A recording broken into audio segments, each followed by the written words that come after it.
Ni hao, je suis Greg le Geek ou GG pour les intimes et je vous souhaite la bienvenue pour cette nouvelle présentation du JT Geek avec cette semaine le Doogee DG350. Oui, parce que voir les produits en photo c'est bien, mais les voir en vidéo c'est mieux, alors débridez-vous et découvrez tout notre side tech en direct Shenzhen en Chine. Et on vous explique tout ça après le générique et après Pan Geek.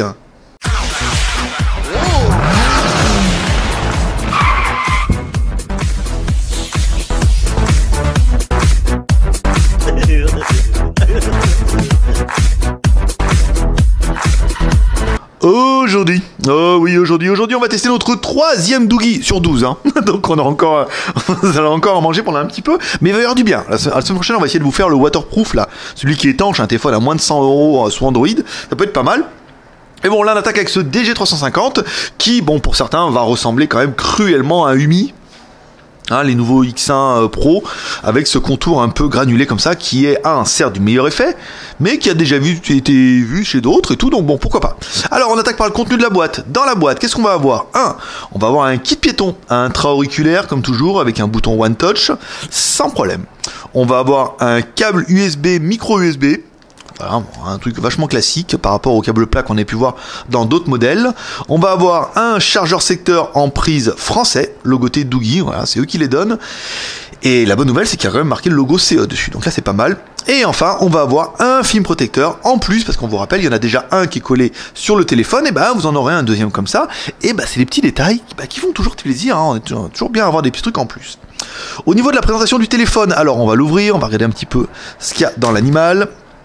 Ici, donc on a bien un téléphone qui est double SIM. Alors double SIM en quinconce, comme ils savent bien faire, ça veut dire qu'on a une SIM au format classique et une micro SIM. Alors, il va falloir mettre une comme ça. Alors, il faudra bien respecter un petit peu les angles, sinon ça va pas marcher.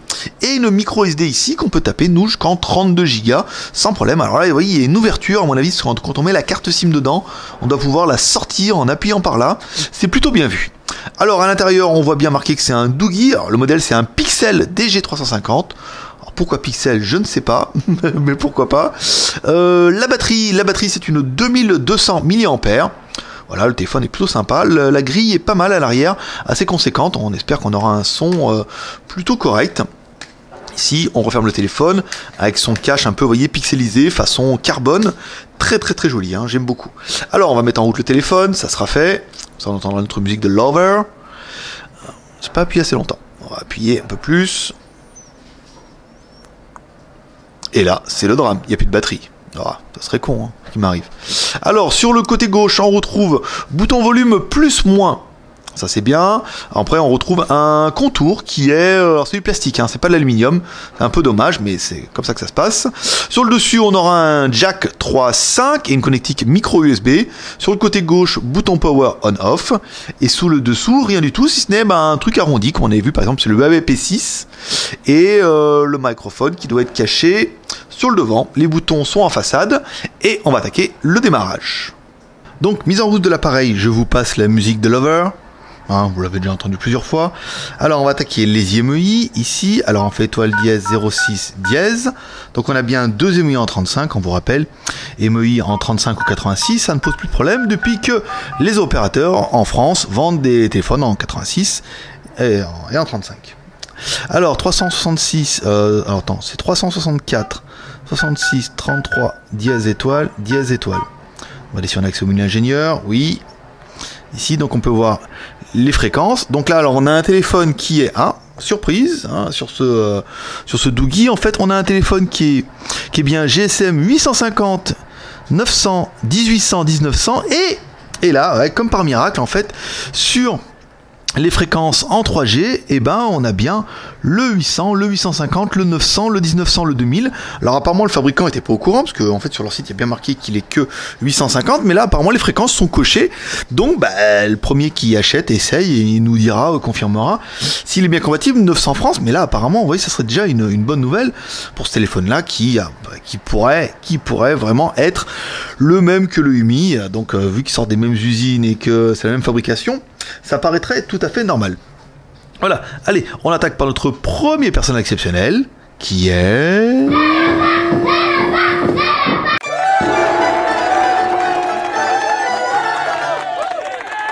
Antutu qui va nous donner le score de l'animal. Alors, on se prend tout de suite. On attend que le téléphone veuille bien démarrer. Et on va voir un petit peu le score de ce Doogie DG 350. Alors, et ben voilà, le score, on l'avait pas fait. Donc, bah là, on va le faire. Et puis, bah, on se retrouve juste après.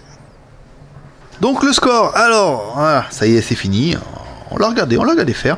Un score, un score en quad-core, avec 17 273, un score qui n'est pas certes incroyable, mais un score 17 000 avec un quad-core, un écran HD, 1 Go de RAM, c'est plutôt pas mal. Donc le téléphone, c'est bien un Doogie, un Pixel, un DG350, version Android 4.2.9. MT6582, donc là on l'a vu déjà, c'était un 4x 1 Go 3. La résolution, donc c'est un écran HD. La caméra fait 8 millions de pixels à l'arrière et 2 millions à l'avant, c'est étonnant ce choix là. Ensuite, le Mali, ça va être forcément, c'est un Mali 400, c'est pas un Mali 450, c'est sur les nouveaux, un Mali 400. L'écran, donc la mémoire, on est bien sur 1 Go de RAM plus 4 Go de ROM plus la micro SD, on confirmera ça tout à l'heure. Le GPU, l'écran.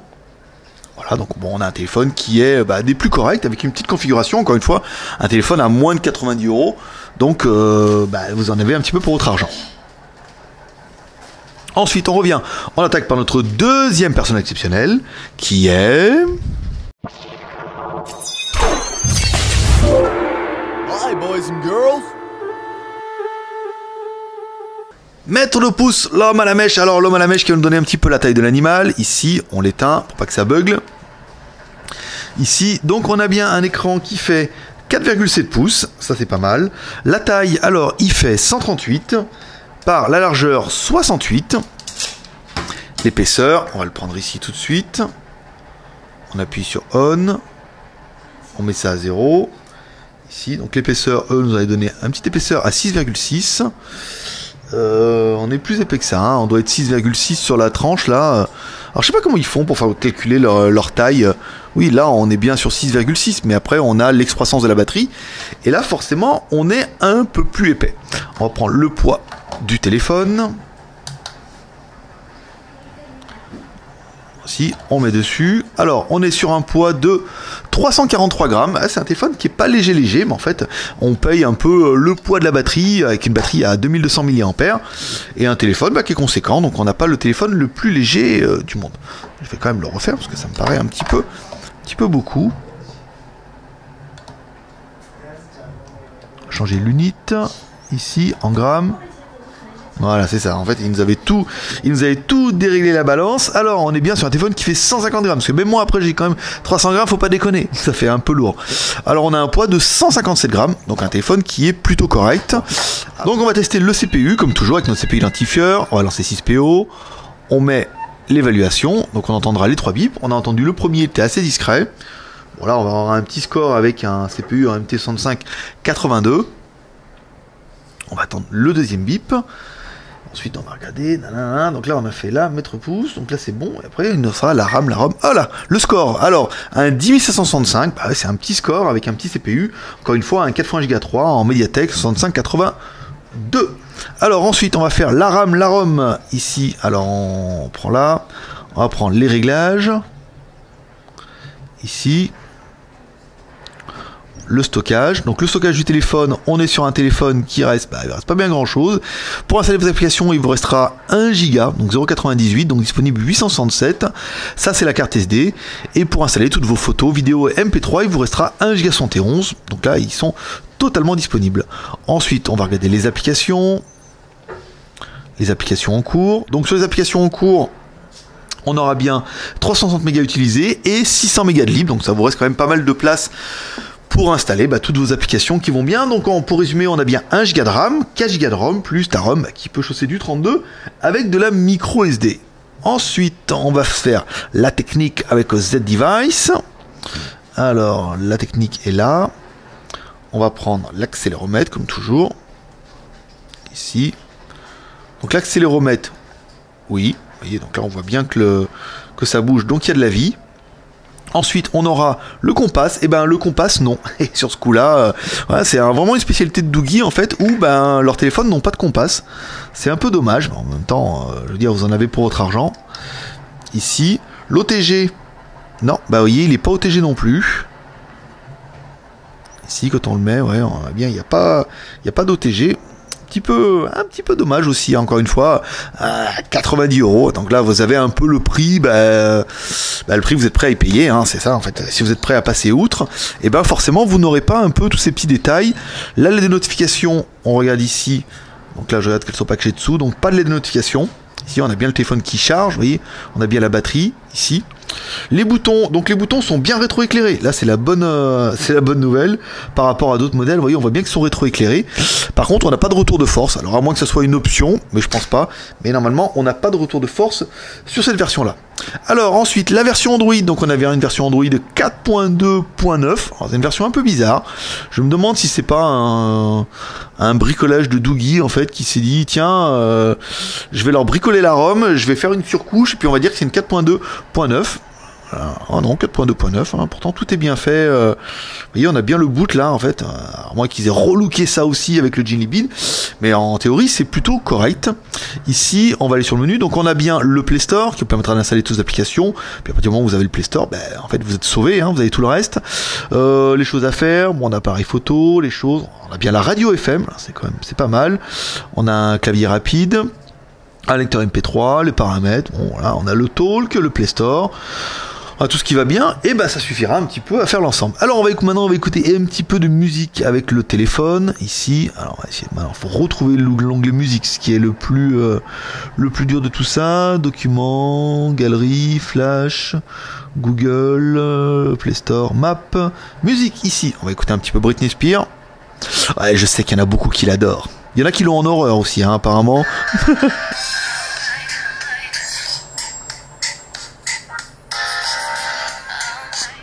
Ouais, c'est pas mal. Écoutez, on est sur le haut médium. Au médium, on est à un début d'aigu. Non, c'est pas dérangeant. Bon, ça manque un petit peu de grave et de bas médium. Mais pour Britney Spears, ça passe. Voilà, donc là c'est pas mal, hein. Bon c'est bien, c'est correct en fait, hein, pour la stature de l'appareil. Encore une fois, on vous dit c'est un téléphone à moins de 90 €, faut pas non plus vous attendre à un truc incroyable. Si vous voulez incroyable, il y a plus cher, mais là on a un truc qui est bien en fait. On va prendre l'écran qui est HD.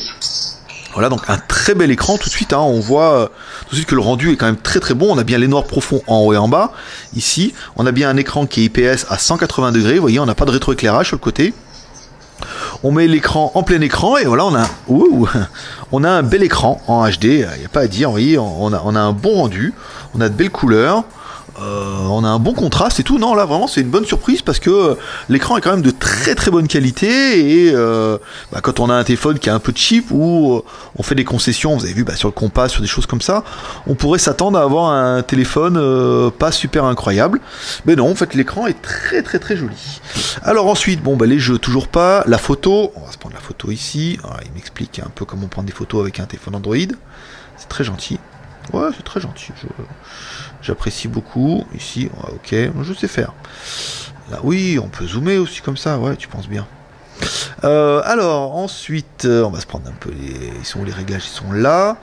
On va regarder, donc l'appareil photo, il est à fond les manettes, il est en 1 million de pixels.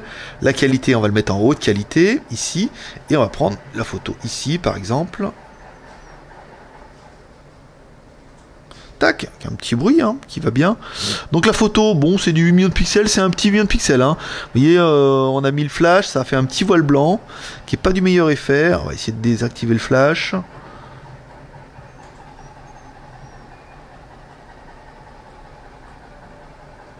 Voilà, ici on revient. Un petit voile blanc, hein, un petit effet contre-jour. On n'a pas une image qui est incroyable. Mais bon, pour juger de l'image, vous allez pouvoir découvrir 2 photos. Une photo prise en intérieur, puis une photo prise en extérieur. Ouais, ça se passe toujours comme ça. Ensuite, pour les vidéos, pareil, on vous a fait une vidéo en intérieur, toujours du plan de travail, ça permet d'avoir un plan fixe, et une vidéo en extérieur, ça permettra de voir qu'aujourd'hui il fait pas super beau. Mais moi vous pourrez juger des qualités du téléphone. Au niveau du GPS, c'est bien, écoutez, bonne surprise. On est toujours entre 5 et 10 secondes, hein, on a un GPS qui est plus que correct. Donc on n'aura rien à dire de négatif là-dessus, parce que pour un téléphone de cette gamme-là, on a eu des téléphones bien plus chers marcher un peu moins bien. Si on doit comparer un petit peu la taille, on va le comparer par exemple avec notre Galaxy S4, qui a un écran certes un peu plus grand en 5 pouces contre celui-là en 4,7 pouces, mais vous voyez, on a un téléphone qui, au design et au niveau de la finition, n'a pas à rougir, hein. On n'a pas un plastique plus glorieux, on n'a pas un contour en faux métal pareil, bien mieux et tout. Bon, à part que là, on a un téléphone qui est entrée de gamme, avec un petit téléphone en quad-core, avec 1 Go de RAM, 4 Go de ROM, bon, un écran HD, voilà, un téléphone plus que correct, et encore une fois, avec un prix assez choc. Bon, là, on a un Samsung S4, donc forcément, on est un petit peu au-dessus au niveau des performances, mais forcément aussi un petit peu au-dessus au niveau du prix. On va le mettre comme ça, vous voyez, non, on voit bien, c'est bien, on a un téléphone qui a un gabarit qui est tout à fait correct. Alors ensuite, on va se mettre un petit peu en internet, regardez le Fifi, le Toutouz, donc on va aller sur jtgeek.net, ça nous permettra d'attaquer les plus et les moins de l'animal, comme toujours. Alors nous, on aurait bien aimé le processeur Mediatek, un MT6592, un 4x1 Go 3, c'est parfait. On aurait bien aimé l'écran en 4,7 pouces en HD, voilà, un écran qui marche très très bien. On aurait bien aimé les 1 Go de RAM, les 4 Go de ROM et la micro SD en 32 Go. Voilà, c'est une petite configuration, mais en fait, voilà, ça plaira à certains, ça déplaira à d'autres, mais après, c'est fonction de chacun. La batterie de 2200 mAh, voilà, c'est une bonne grosse batterie. Ça fait une petite croissance un petit peu derrière, mais au moins, vous aurez une batterie qui tiendra bien l'autonomie, avec, encore une fois, c'est un petit téléphone, c'est un petit quad-core et un petit écran. On aura bien aimé les deux caméras, 8 millions à l'arrière avec un LED flash, ça c'est pas mal. Bon, une petite caméra en façade, 2 millions de pixels, c'est pas terrible, mais c'est déjà pas mal. On aura bien aimé le côté pixel un petit peu à l'arrière, là c'est très joli, un peu côté pixelisé, c'est assez sympa, j'aime beaucoup. Et enfin, on aura bien aimé, nous, le prix à 88,90 € sur le site Cheap Janus Phone. Là, vous avez quand même un téléphone un peu choc. Qu'est-ce qu'on regrettera, nous, pour l'appareil? Bon, bah, on regrettera la caméra frontale à 2 millions de pixels, qui est pas beaucoup, mais en fait, pour faire du fast time, vous n'avez pas besoin de beaucoup plus. 1 Go de RAM, beaucoup vont trouver que c'est pas assez. Si, en fait, c'est assez. Pour faire des petites applications, machin et tout. Après, il est clair que si vous voulez jouer et faire des trucs un peu plus lourds, 1 Go de RAM, ça sera pas assez, mais de toute façon, je pense pas que ce soit le téléphone qu'il vous faut. On regrettera aussi l'absence de 900 MHz, en fait, bah, du coup, qui n'est pas vraiment une absence, parce qu'on aura bien vu que dans le menu ingénieur, attends, on va le refaire. Wow, je me suis trompé. 364, 66, 33. Voilà, on a vu dans le menu ingénieur, et ben les fréquences étaient bien cochées, donc à confirmer auprès de l'usine, mais si c'est coché, en théorie, ça fonctionne. Et là, c'est plutôt une bonne surprise et une bonne nouvelle. Donc voilà, mes petits geeks, c'est tout pour aujourd'hui. Si vous avez aimé cette vidéo, vous pouvez nous encourager avec 3R, le R de share en partageant cette vidéo sur les réseaux sociaux, le R de commentaire en nous laissant un commentaire pour nous dire ce que vous pensez de ce téléphone, et le R de pouce en l'air, parce que ça fait toujours plaisir. Voilà, c'était Greg le Geek, ton pote chinois, le seul blogueur high-tech qui vous fait des tests live en direct de Shenzhen en Chine, et qui vous lâche un petit pep à la fin. Un petit pep prospérité. Allez, moi je vous dis à demain. Bye bye.